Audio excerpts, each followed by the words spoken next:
Hello and welcome back to another episode of The Real Life Aquatic. This is my buddy Madison. She's also a gemologist. The other day, this boat came undone from the anchor. It fouled itself, so we had to go retrieve it and put it back. So we're about to go through a torrential downpour. It's kind of already happening, and now we're just securing boats. So one of them just drifted away, and we're gonna go grab it. Sorry, Mom.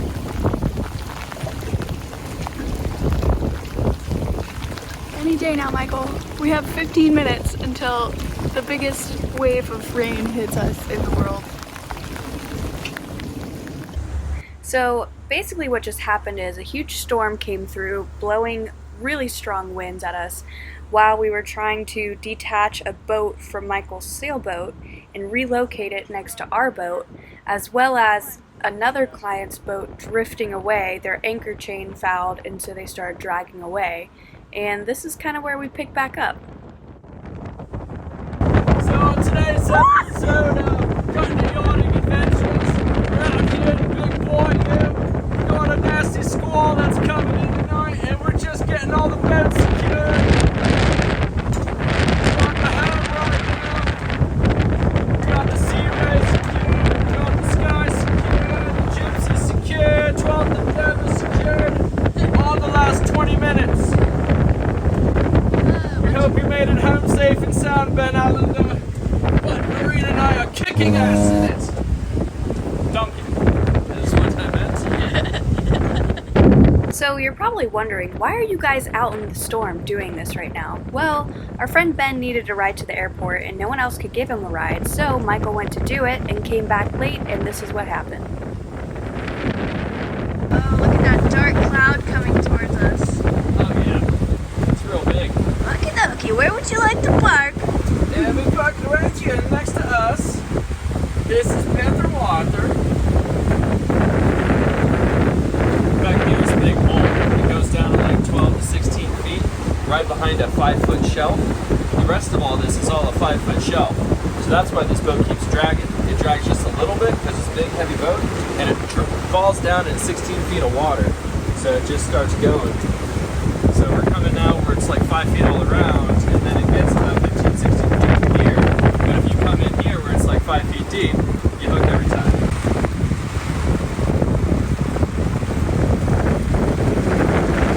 It might drag a little bit, but your anchor's big and heavy enough, it'll hold. So essentially another thing that happened is the radars weren't that accurate. They were predicting the rain to hit in about 15 minutes, and we thought we had time to go and make sure all the other boats were secured, but we didn't. It hit pretty much immediately starting at that point, and that's when we realized that the other boat that is one of Mike's clients was drifting away. So we had to go save that and re-anchor it, which is what you see us doing here. And then this is also our boat floating happy as can be over there, the Life Aquatic. There we go. Bye-bye, chain. Keep this boat safe, please. Matt and I are counting on that. Marina, too. Yeah. We all are. This Yeah. cool boat needs a cool guy. We don't want anything bad to happen to his boat. Yep. Ooh. He's got a little knot in his chain. There it is. I thought the whole thing came out. Yeah, it's like that. Okay, well, that's what he's got. Okie dokie, let's go. Point it at? You have to do it sideways, remember? Oh, I'm recording right now.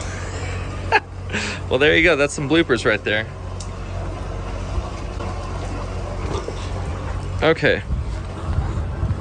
Yeah, this guy's good, but this boat right next to us. That guy, he's dragging real good. He's dragged already about 100 feet.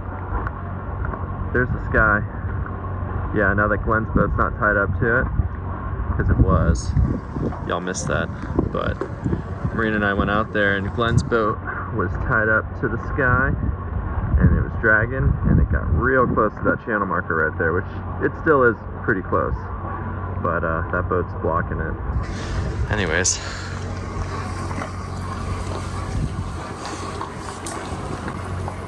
Looks like it's snowing. Yeah, it does, doesn't it? Alright. All right, everything's good. All the boats are secured.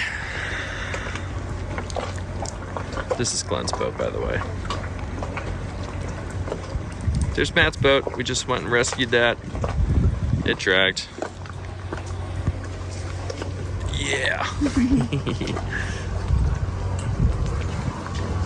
All right, now we can relax. Michael, why do you put yourself through this? That's a great question. Honestly, I like the challenges that it brings. I like that there's a lot of peace and tranquility a part of this. I like that there's a lot of fun and great memories that are built from this lifestyle. And I like the challenges that it throws at you when you least expect it. And that's what makes or breaks people and what makes them stronger. And I really do feel that this life has made me a lot stronger as a human and how to handle things and how to tackle problems as they happen. And, you know, the squall that just came through and having to get ready for it and being in the middle of it, getting ready for it to keep the boat safe, you know, how we had to react to it, how we handled it. I'm proud of you. I'm proud of us.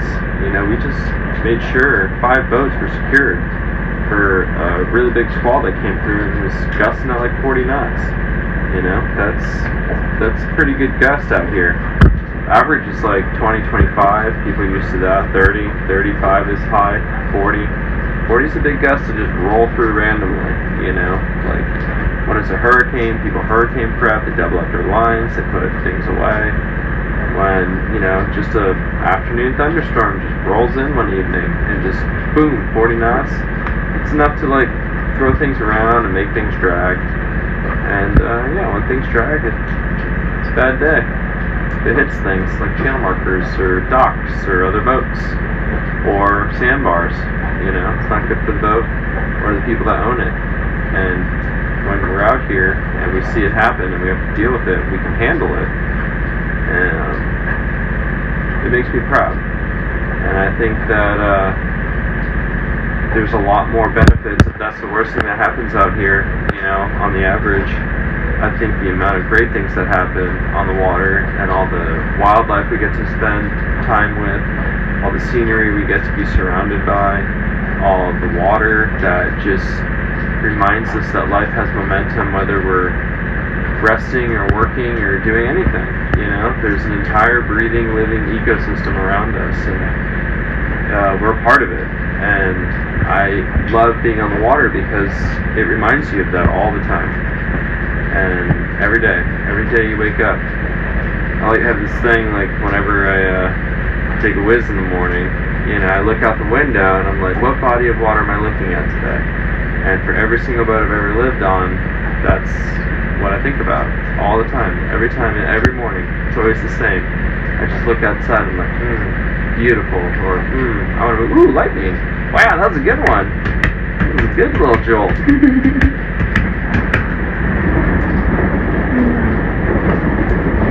I love it. Crikey! Did you hear that?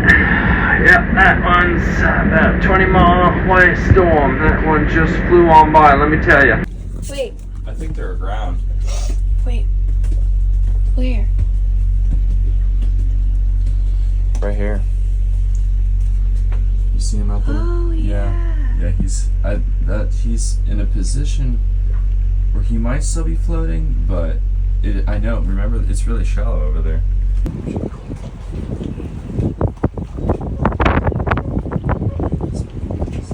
Well, during the storm last night, the sailboat came loose, and now Michael's over there helping the officer re-secure this vessel.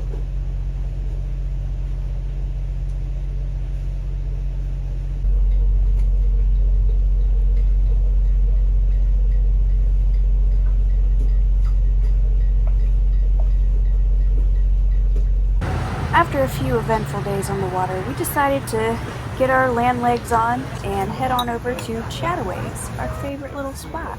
Michael, what do you think of that sunset? I think it's mighty nice. So you wouldn't believe how many boats can drift away during these storms. We actually had a third one happen to us. Look at this gorgeous sunset we had though. So worth it. And here's another boat, making a run for it.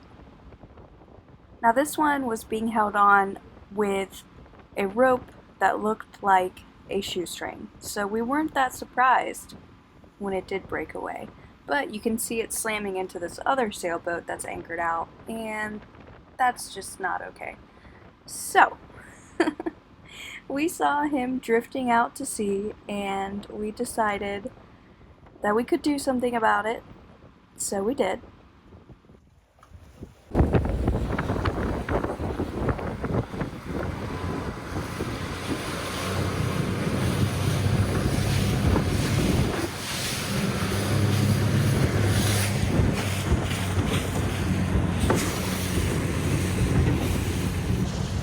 By the time we got over to her, she was nearly slamming into the docks over here. Immediately had to strap on and tow her backwards from the bow.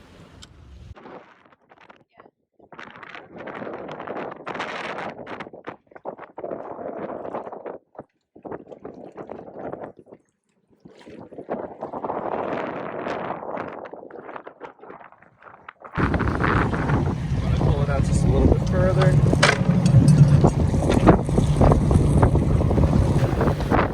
Alright, so today on Country Yachting Adventures, the real life aquatic, we had a boat break loose and well, we went out to retrieve it. Now we're taking our anchor here, we're going to set it.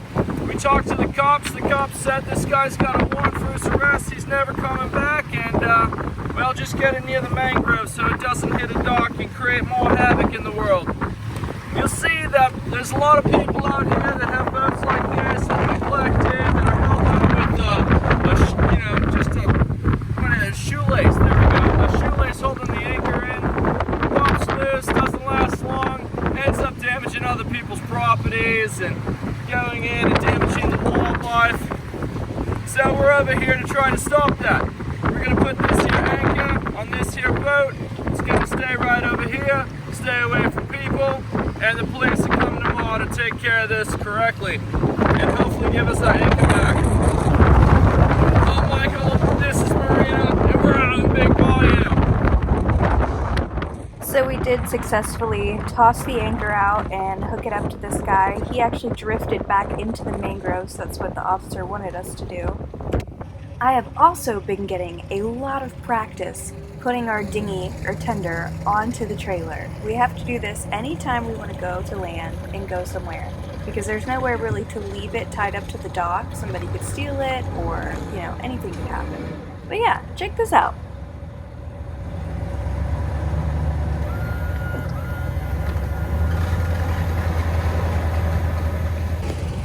And sometimes it doesn't go quite as smoothly, but it's pretty difficult to mess up. This time I was a little bit crooked, making last minute adjustments, but still got it on there. Bada bing, bada boom. So yeah, thank you for watching another one of the Real Life Aquatic videos, and we'll be back soon with so much more fun stuff. See ya!